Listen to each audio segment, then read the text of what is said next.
Howdy, partner. Mighty pretty scenery, ain't it? This here's Injun country, and it's tough country, where living at best is real hard. So you can imagine just how tough it was for little Surefoot here. 'Cause since he lost his father this past year, he's had to be the man of the family. And because their flock brought him in so little money, Surefoot's mother tried to sell blankets, baskets, and beadwork by the highway. But these modern gas buggies go by too fast nowadays. Nobody's got time to stop anymore. She did the prettiest work of any Injun around, but she couldn't get nobody to look at it. Dad, to Surefoot's worries, he never knew when a mountain lion might move in on his herd. Not that he'd be afeard of no lion, mind you, but he knew he was pretty little to wrestle with one. Those sheep wouldn't have strayed if he'd had a dog, like the other herders. Their dogs kept the sheep rounded up and away from harm. It ain't nothing for a sheepdog to run 100 miles in a day, keeping the sheep together. A dog knows in this country that a sheep strayed from the flock is sure to wind up as a snack for a waiting mountain lion.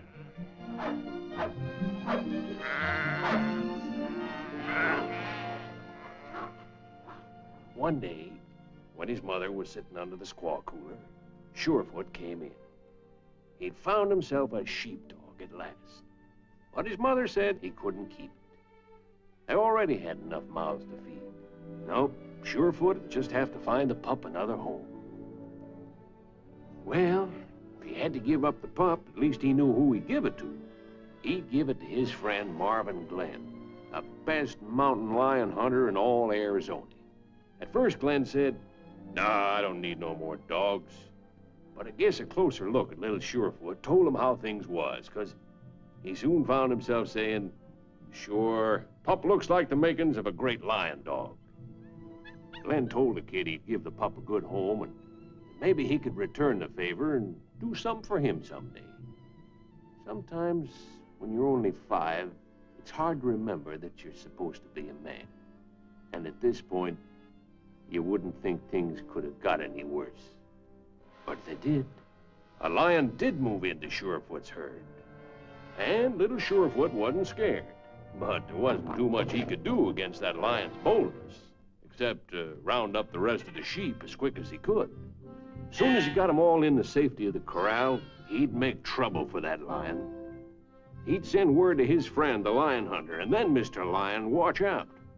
After Marvin Glenn got little Surefoot's message, it didn't take him long to get going. Being a rancher himself, he knew the damage these desert killers did to livestock every year. And he knew Surefoot's family couldn't afford to lose no more sheep. Marvin's son, Warren, was going too, because 2 can handle an ornery lion a lot better than 1. The Glens had spent years selecting and perfecting their hound pack. Until now, they had dogs who lived for nothing else in the world but the scent of a mountain lion.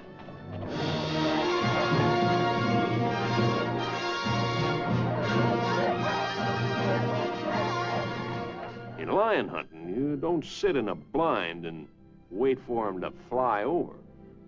You take out after him. Sometimes you wish you could fly.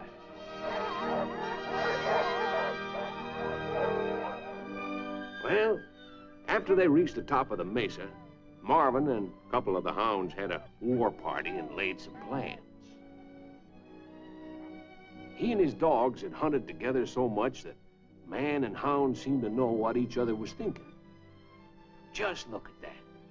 Miles and miles of rocks. Just the right color to camouflage a lion. No wonder this neck of the woods is full of killers.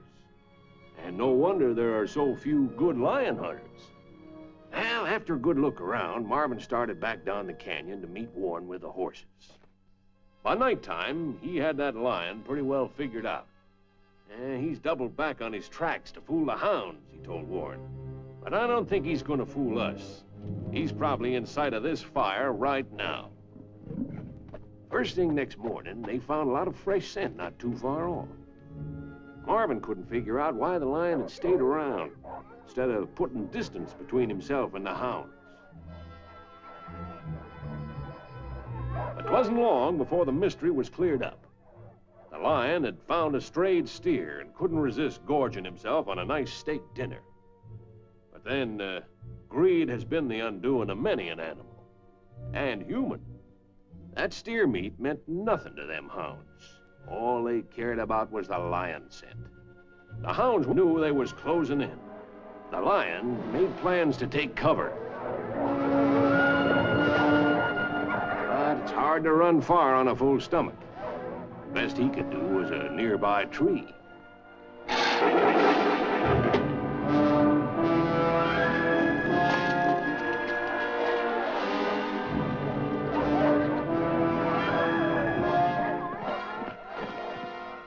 That lion made a swell target up in that sparse branch tree. But just as he was going to pull the trigger, Marvin Glenn got hit by an idea. Well, whatever it is the hounds were yelping, let's get him out of this tree. Shooting would have been the easy way. Roping him means trouble. Glenn sure must have been set on his plan, whatever it was, to stick his neck out this way. It was going to take both of them to get this fella down off his perch. Now, the lion knew the rope would never go around his neck as long as he could catch it in his mouth first. Since the lion had his own bag of tricks, Marvin had to move in closer to the danger zone. A lion at bay is never a Sunday school picnic. Treeing him was one thing, getting him down another.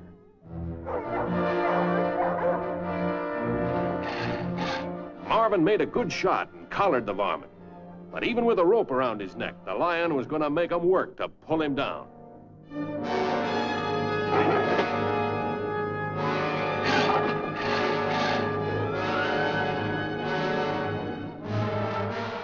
Warren had to throw a safety rope.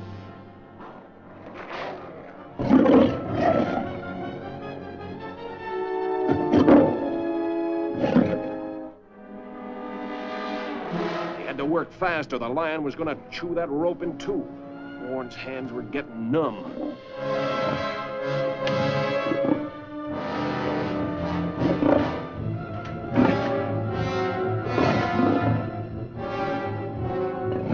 Marvin got a hind leg rope ready for the next step.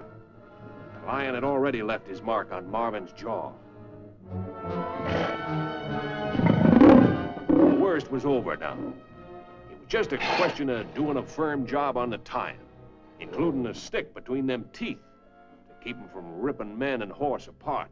So they saddled old Paint with a live, scrapping mountain lion. But he'd been hunting with Marvin so long that wearing a lion draped over his back was all in the day's work. Marvin's cheering section was still going. Well, sir, the next Sunday you should have seen how them cars stopped at Mama Surefoot's blanket, basket, and beadwork bazaar. No wonder the little Injun was grinning. The prettiest sight on earth was them tourists with their Eastern folding money a-hopping out of their cars to see little Surefoot's ferocious attraction, courtesy of his friend Marvin Glenn.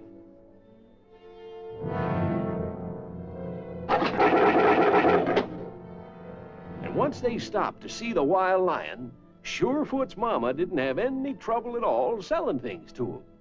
The blankets and baskets and beadwork was going as fast as water on this here desert.